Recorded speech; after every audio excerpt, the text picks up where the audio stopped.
말씀의 제목이 앞에 화면에 있습니다. 함께 읽고 시작하겠습니다. 시작. 그 이름을 바라라 라는 제목으로 함께 말씀을 나누겠습니다. 오늘도 우리 옆에 있는 분들 축복하며 인사하겠습니다. 당신은 하나님의 기쁨입니다. 축복하겠습니다. 당신은 하나님의 기쁨입니다. 당신은 하나님의 기쁨입니다. 당신은 하나님의 기쁨입니다. 아멘. 사순절기를 보내는 가운데 있습니다. 십자가를 묵상할 때마다 하나님이 나를 무엇 보시고 사랑하셨을까, 이렇게 생각해 보면요, 나를 보시고 사랑한 것이 아니라 하나님은 사랑 그 자체이시기에 그 사랑이 우리에게 비쳤다라고 생각하면 너무나 은혜가 되고, 그래서 우리가 하나님을 볼 때마다 또 십자가의 은혜를 생각할 때마다 감사할 수밖에 없다는 것을 고백하는 절기를 보내고 있습니다. 이 사랑이 우리들에게 더 크게 기뻐지는 사순절기를 보내는 우리 모두가 되었으면 좋겠습니다. 우리 지난주에 마태복음 11장에 마태복음에서 가장 유명한 말씀 중에 하나인 수고하고 무거운 짐진 자들아 다 내게로 오라 라고 하는 예수님의 쉬운 멍에를 위한 초청의 말씀을 지난 시간 함께 말씀을 나누었습니다.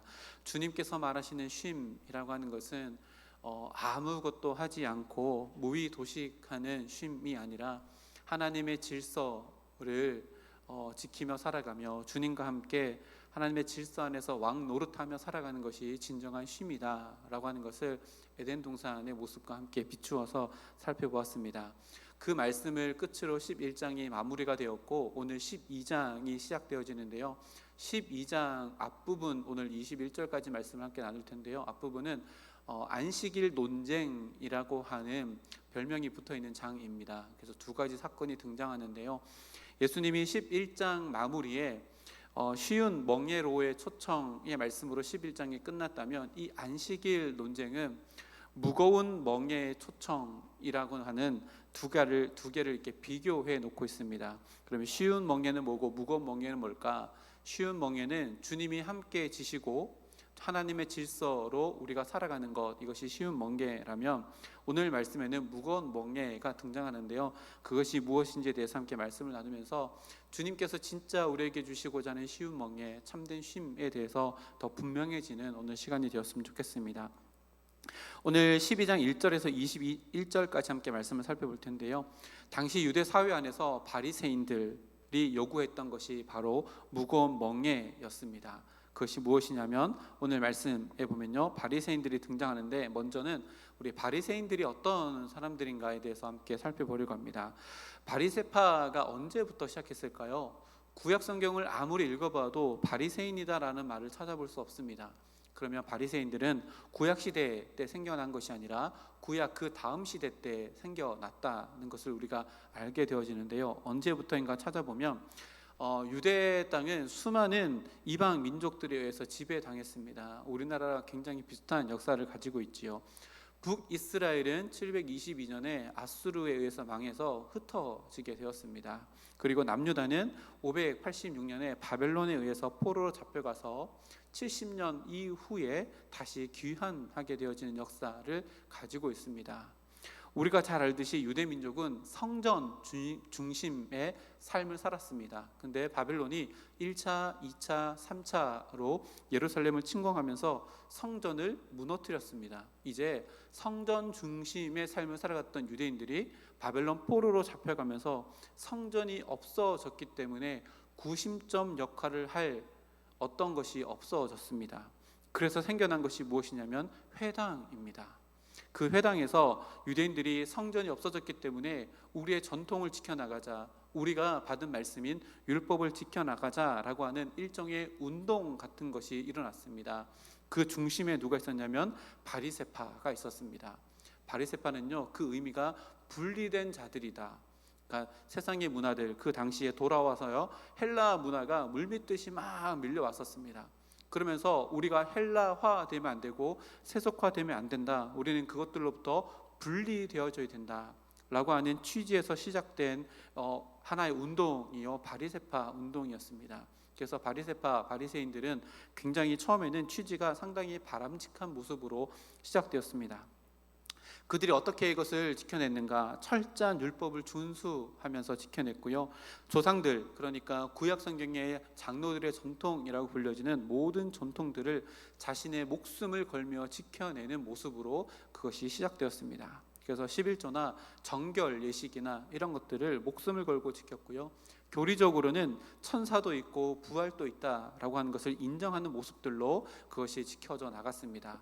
이 교리적인 부분에 있어서 다른 입장을 취하고 있는 사람들이 바로 사두개인들이었습니다.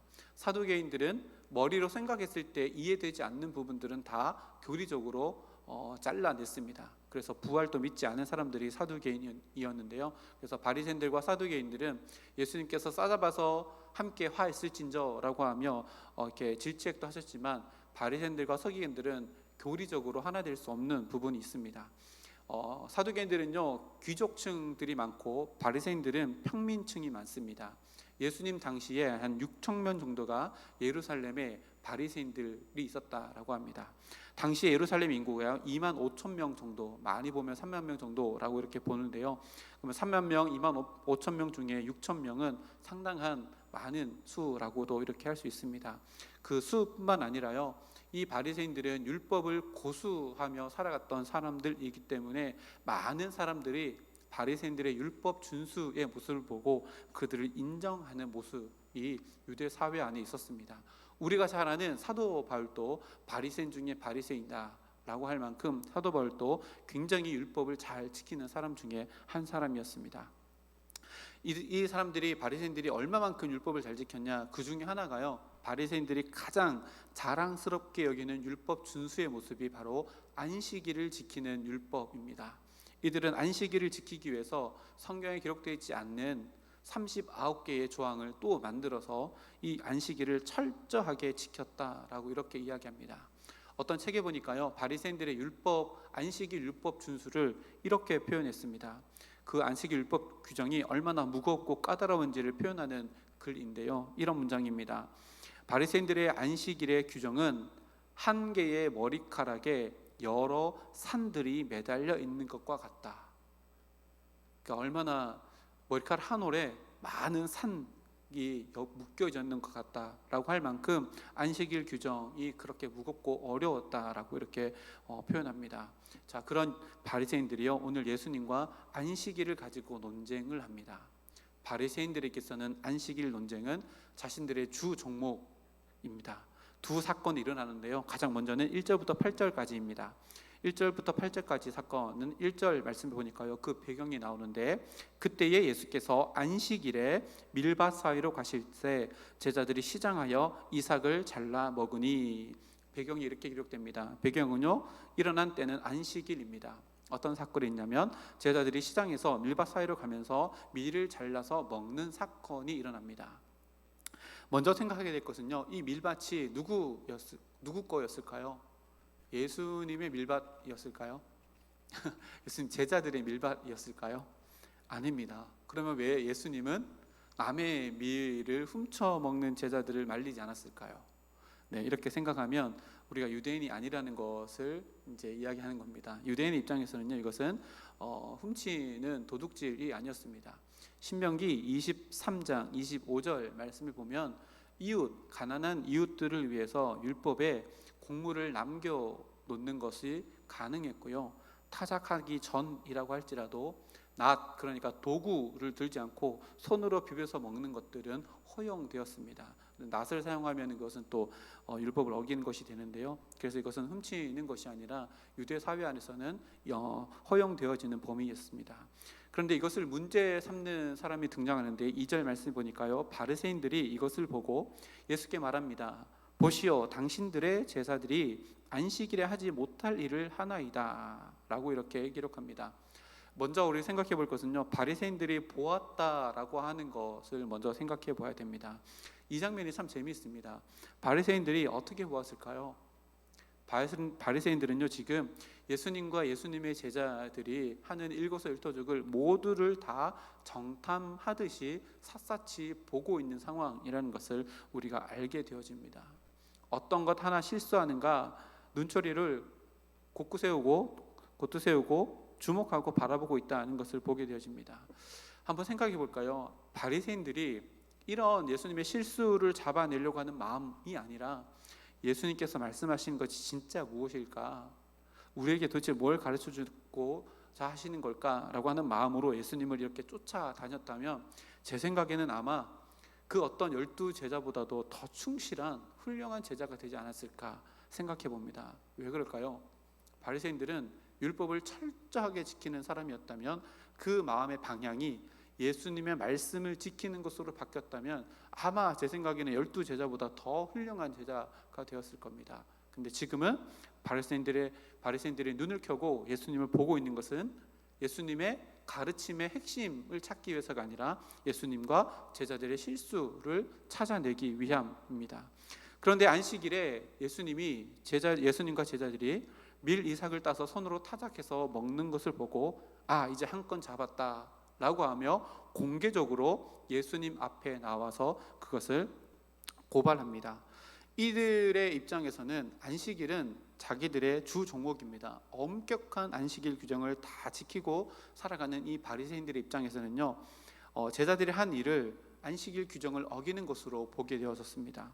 이들의 눈에는 이삭을 뽑는 것은요, 추수 행위, 안식일 하지 말아야 될 노동이었고요, 알곡을 분리해내기 위해서 손을 비비는 것, 이것은 안식일 하지 말아야 될 타작 행위, 그리고 껍질을 까는 행위는 요리를 하는 행위로 해석되었을 것입니다.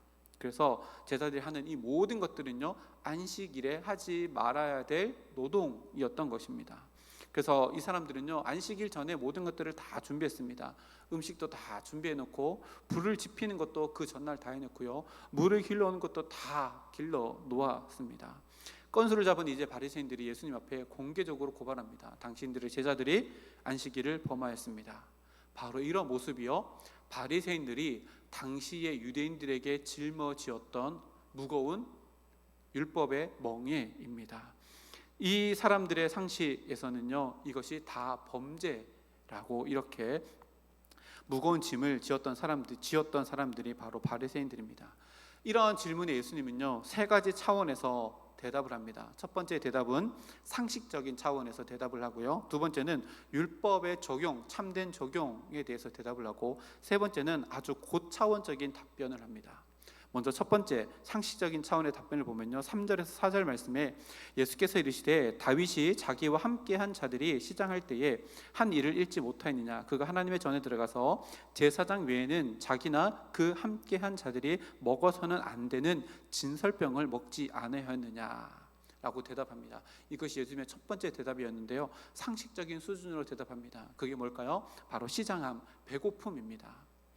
예수님은 다윗이 배고픔의 문제를 해결하기 위해서 율법을 어겨서 거룩한 빵을 먹었던 것을 예로 들면서 시장함을 달래기 위해서 다윗도 율법을 어겼지만 하나님께서 그것에 대해서 어떠한 벌도 내리지 않으셨다는 것을 너희들이 읽지 못했느냐라고 이렇게 이야기하며, 배고픔은 긍휼을 덧입어야 되는 상황이기 때문에 율법의 근본적인 의미, 목적이 바로 하나님의 사랑과 긍휼을 베푸는 것이기에 그것은 율법을 어기는 것이 아니라 율법인 근본적인 목적인 하나님의 사랑과 긍휼을 얻는 방법이었다라고 이렇게 이야기하면서 상식적인 선에서 이야기합니다.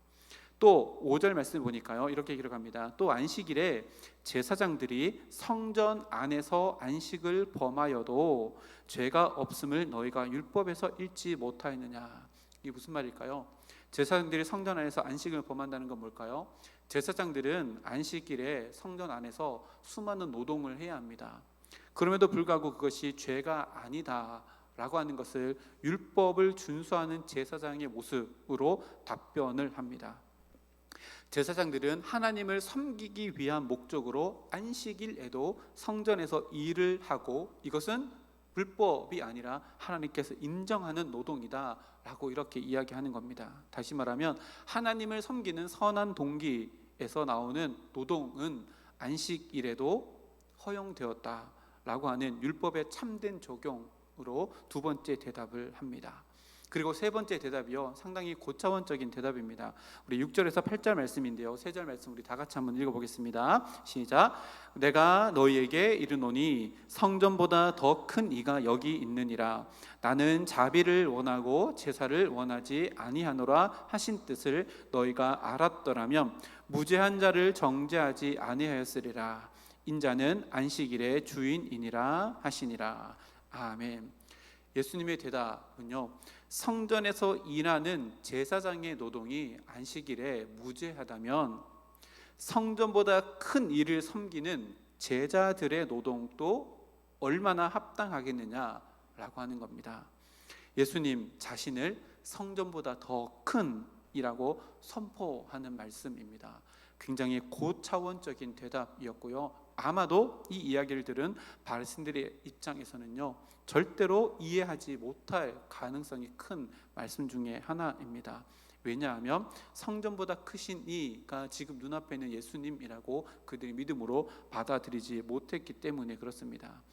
마태복음 5장 우리가 지나쳐 왔는데요, 마태복음 5장 17절 말씀에 보면 앞에 있는데요, 예수님은 율법을 폐하러 온 것이 아니라 완전하게 하려고 이 땅에 왔다라고 이미 선포하셨습니다. 지금 율법이라면 가장 잘 준수하고 있는 바리새인들에게 율법을 재해석해주는 상식적인 차원, 율법을 실제로 적용하는 차원, 그리고 율법을 지금 제정하신 예수님이 율법을 어떻게 적용하시는가에 대해서 쫙 이렇게 풀어서 설명해 주고 있는데요, 제자라면 율법의 근본 정신을 가지고 율법을 잘 철저히 지켜 나가는 것이 진정한 율법을 지키는 자의 모습이다라고 이렇게 지금 이야기하고 있는 것입니다.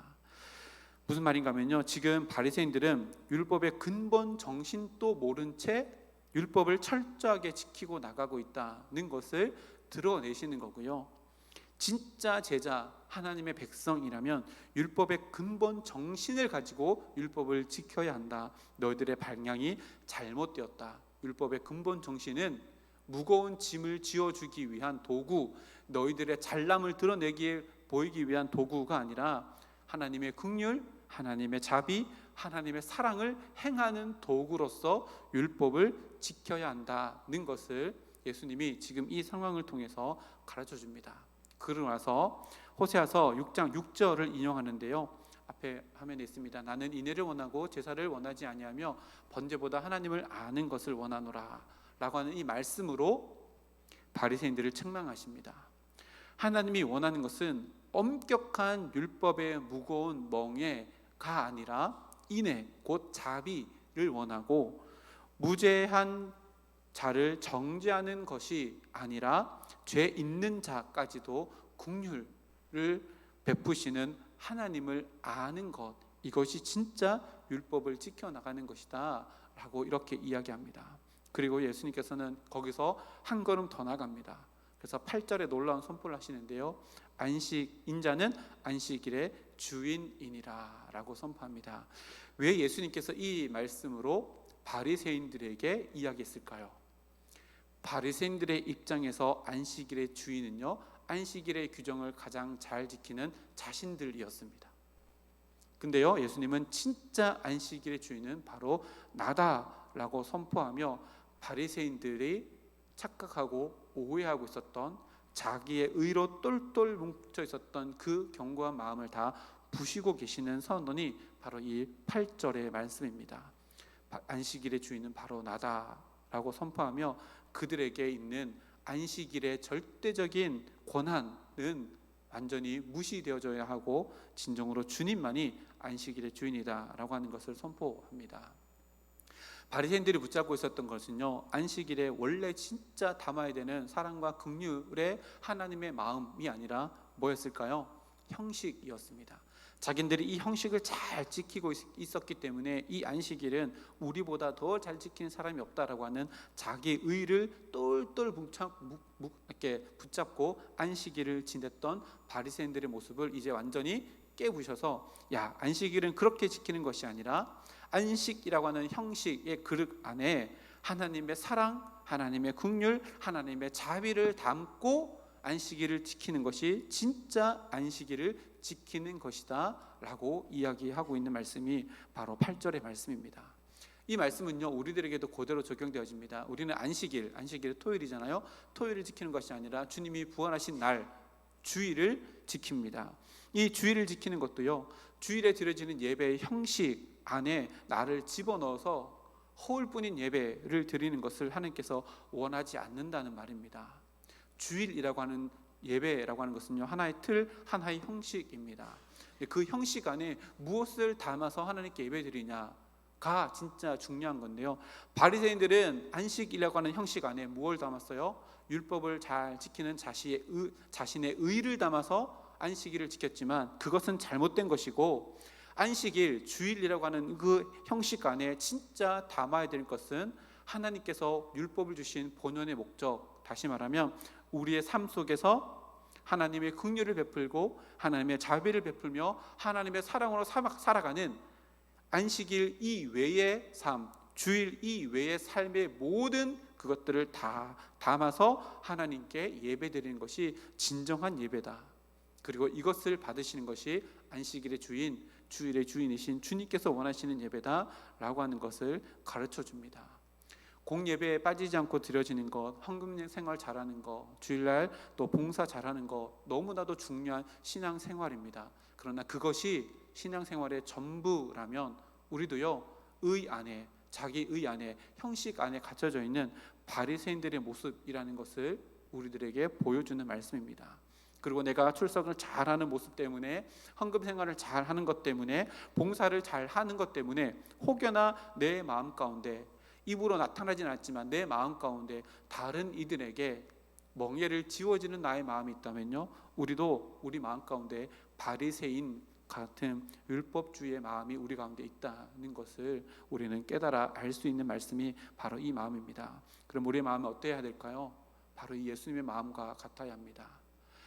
그렇게 하지 못하는 자들에 대한 긍휼, 그렇게 할 수 있음에도 불구하고 헌신하지 않는 자들에 대한 사랑과 긍휼의 마음으로 그들에게 다가갈 때 진정으로 우리는 안식의 주인 되시는 주님의 마음을 품고 살아가는 자들이 될 수 있다는 것을 이 말씀을 통해 우리들에게 가르쳐줍니다.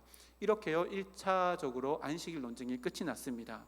여기서 끝이 나면 좋을 텐데요, 바리새인들이 안식일에 가장 철저하게 율법을 잘 지키고 살아가는 바리새인들이 여기서 끝내지 않습니다. 또다시 함정을 봐서 두 번째 안식일 논쟁으로 이끌어 가는데요, 그것이 9절에서 21절까지 말씀입니다. 우리 9절 10절 말씀 같이 읽겠습니다. 9절 10절입니다. 거기에서 떠나 그들의 회당에 들어가시니 한쪽 손 마른 사람이 있는지라. 사람들이 예수를 고발하려 하여 물어 이르되 안식일에 병 고치는 것이 옳으니까. 아멘. 9절 말씀을 가만히 보면요, 거기서 떠났습니다. 예수님이 거기서 떠났지요. 그들의 회당에 들어갔습니다. 그들의 회당, 여기서 그들은 누구예요? 바리새인들의 회당입니다. 그러니까 바리새인들의 본거지가 되는 회당으로 들어가시니 자발적으로 들어갔습니다. 근데 들어갔더니 거기 누가 있냐면 한쪽 손 마른 사람이 있고, 들어가자마자 마치 준비한 것처럼 바리새인들이 예수님께 질문하고 고발합니다. 여러분, 이 상황 가만히 보십시오. 바리새인들이 연출한 상황처럼 느껴지지 않습니까? 바리새인들은요, 함정을 파놓고 예수님께 지금 질문까지 준비해 놓고 한쪽 손, 태생부터 한쪽 손 마른 사람을 그 회당에다 데려다 놓고 모든 것들 다 세팅해 놓은 다음에 예수님이 그곳에 들어오는 것을 기다렸다가 질문까지 던지는 함정, 일종의 함정의 모습처럼 보여집니다. 그렇게 예수님은요, 그 함정 속으로 자진하여서 들어가셨습니다. 예수님께서 전능하시고 전지전능하시다면 아마 이 모든 것들을 다 만들어 놓으신 상황을 예수님께서 다 아셨을 겁니다. 그럼에도 불구하고 그곳에 자진하여 들어가셨습니다. 들어가자마자 연출해 놓은 상황 가운데 예수님이 들어왔으니까요, 준비한 질문을 예수님께 던집니다. 안식일에 병 고치는 것이 옳습니까? 지금 당신 눈앞에 태생적으로 한쪽 손 마른 사람이 있는데 이 사람을 당신의 사역 패턴에 보면 분명히 불쌍히 여기서 고쳐주실 텐데 이것을 다 생각하고 나서 안식일에 병 고치는 것이 옳습니까? 라고 이렇게 질문을 던집니다. 자기들의 입장에서는 야, 이제 예수님 빠져나가지 못하는 곤란한 상황 가운데 있다라고 이렇게 생각했을지 모릅니다. 1차 안식일 논쟁에서 바리새인들이 패했습니다. 근데 2차 안식일 논쟁을 준비하면서 이런 함정을 파놓았습니다. 당연히 바리새인들 입장에서는요, 안식일 날 병을 고치는 것은 율법을 어기는 것이었습니다. 예외가 있긴 있었습니다. 생사를 넘나드는 병이라면 고칠 수 있는 그 조항도 있었습니다. 여하튼 이 바리새인들 평소에 이 병자들을 보면 당연히 고쳐졌던 예수님의 그 사역 패턴을 읽고 나서 한쪽 손 마른 자를 회당에 데려다 놓고 이 질문을 던집니다. 아마 이 바리새인들의 생각 속에는 이런 생각이 있었을 겁니다. 지금 이 사람은 생명이 위태로운 상황이 아니기 때문에 고친다면 예수님은 안식일을 범하게 될 것이며 이 실수는 예수님을 율법적으로 파면시킬 수 있는 건수가 될 것이다 라고 머릿속에 생각했을 겁니다. 당시 율법에 의하면요, 이 바리새인들의 생각은 크게 틀리지 않습니다. 오늘 고치지 않는다고 할지라도 이 사람의 생명과는 직결적으로 연결되지 않기 때문에 그렇습니다. 근데 예수님의 마음, 예수님의 생각은 완전히 달랐습니다. 11절 12절 말씀 우리 다 같이 한번 읽어보겠습니다. 11절 12절입니다. 예수께서 이르시되 너희 중에 어떤 사람이 양 한 마리가 있어 안식일에 구덩이에 빠졌으면 끌어내지 않겠느냐. 사람이 양보다 얼마나 더 귀하냐. 이러므로 안식일에 선을 행하는 것이 옳으니라 하시고. 아멘.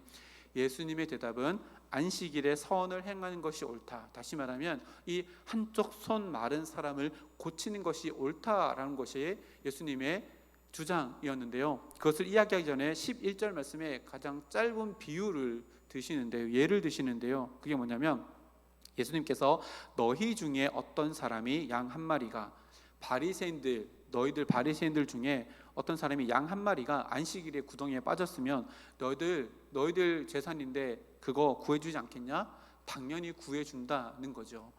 그러면 예수님의 입장에서는요, 야 너희들은 양의 입장에 생각해서 양은 그렇게 구해주면서 한쪽 손 마른 자 입장에서는 생각하지 않느냐?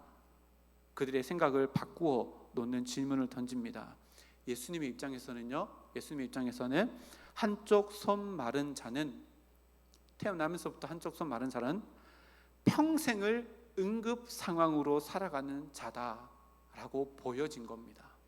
이것이요, 예수님의 입장과 우리 인간의 입장이 다른 거지요. 쟤는 뭐 날 때부터 그랬으니까 그래 라고 하는 것은 우리의 입장이고요, 예수님은 한쪽 손 마른 채로 태어난 그 자 입장에서 매일매일이 그 자에게는 응급 상황처럼 여겨졌을 것이다 는 이 자의 마음을 헤아린 거죠. 여러분 왜 그랬을까요? 유대인에게서는요, 장애라고 하는 것은 하나님의 저주와 이꼴 연결되었습니다. 그러니까요, 한쪽 손 마른 자는 평생을 나는 저주받은 자야 라고 낙인 찍혀서 손가락질 당하고 매일매일 살았습니다. 그래서요, 예수님의 생각처럼 이 한쪽 손 마른 자는 매일매일이요 죽음과 직결되어져 있는, 나는 죽어도 하나님의 저주를 받은 자이기에 구원받지 못할 거야 라고 하는 응급 상황이었던 것입니다.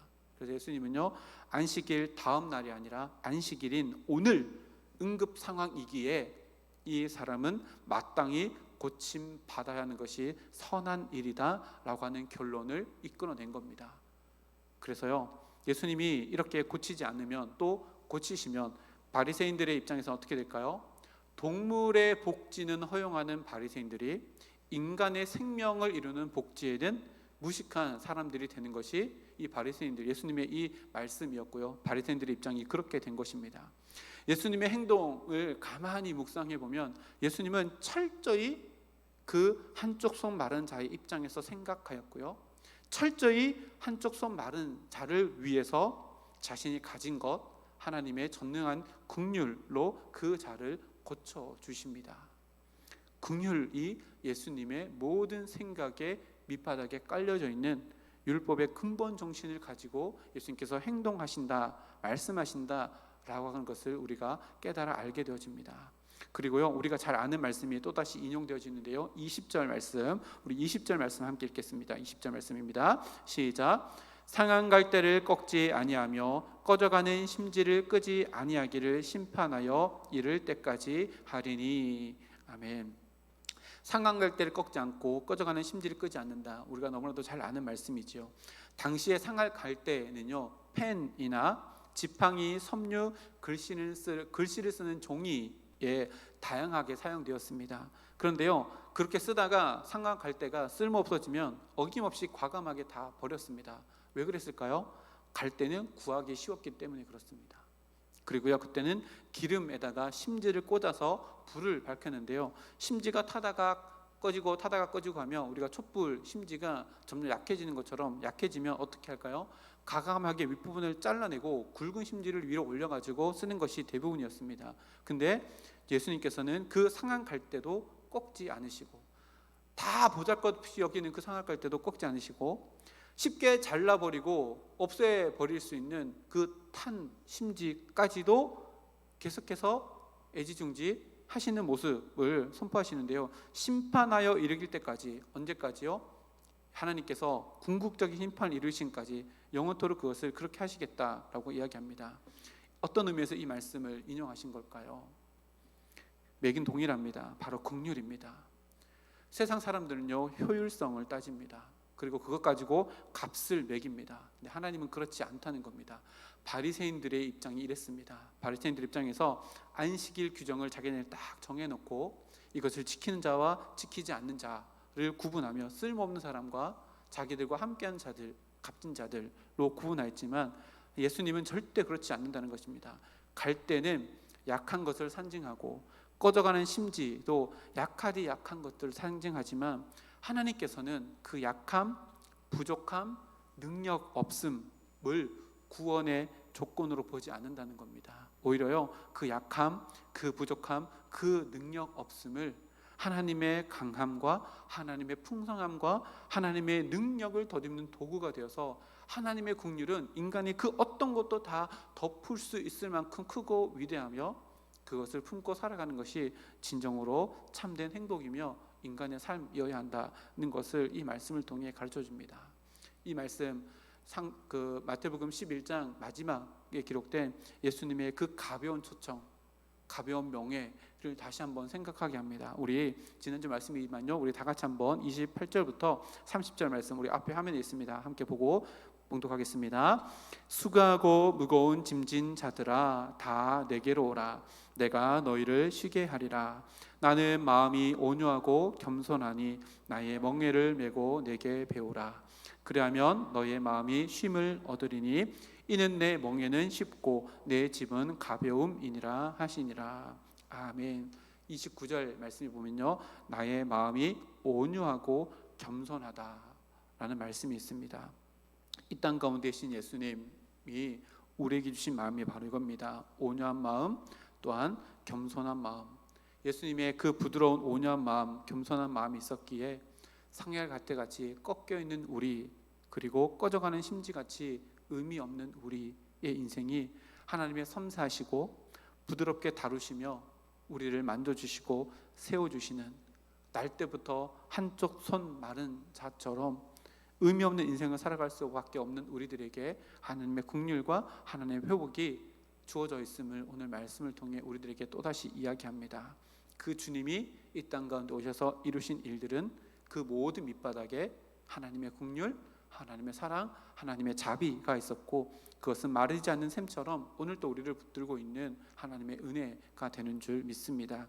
사순절기를 보내고 있습니다. 우리가 이렇게 말씀을 통해 매 구절마다 예수님이 어떤 분이신가를 묵상하고 살펴보고 있는 가운데 있습니다.